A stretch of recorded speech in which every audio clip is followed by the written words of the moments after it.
C'était le 24 mars 2014 que moi pratiquement j'ai commencé à développer des symptômes.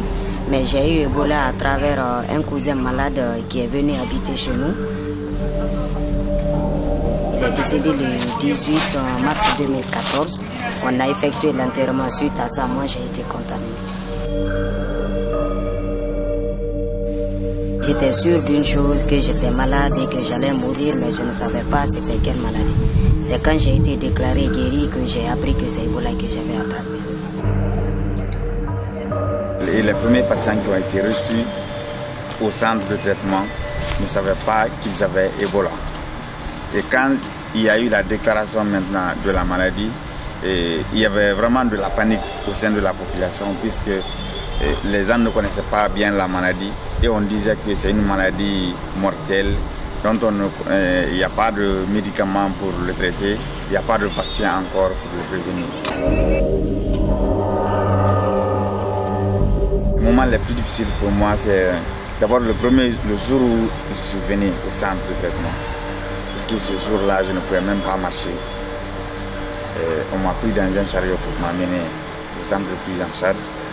Et j'étais très fatigué. Et ensuite, quand j'ai commencé à voir mes parents mourir devant moi, donc on était tous ensemble et je les ai vus mourir. Donc c'était vraiment des moments très difficiles pour moi.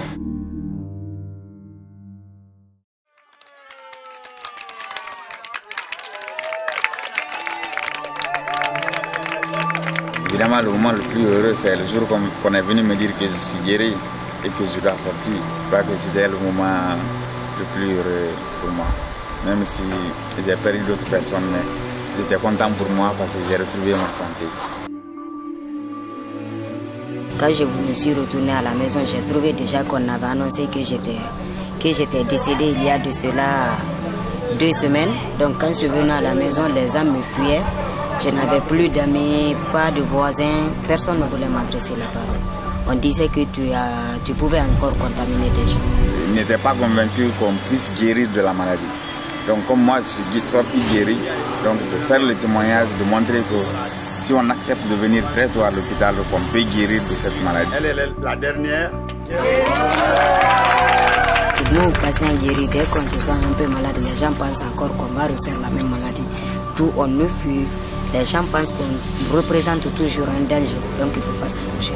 Et donc je me suis dit que si je m'engage dans la lutte contre cette maladie, je peux apporter quelque chose pour que d'autres familles évitent ce que moi, ma famille a eu. Parce que j'ai eu beaucoup de morts dans ma famille. Donc pour moi, c'était un devoir de m'investir là-dedans pour qu'il n'y ait pas autant de morts dans d'autres familles. C'est pour cela que je me suis engagé dans la lutte.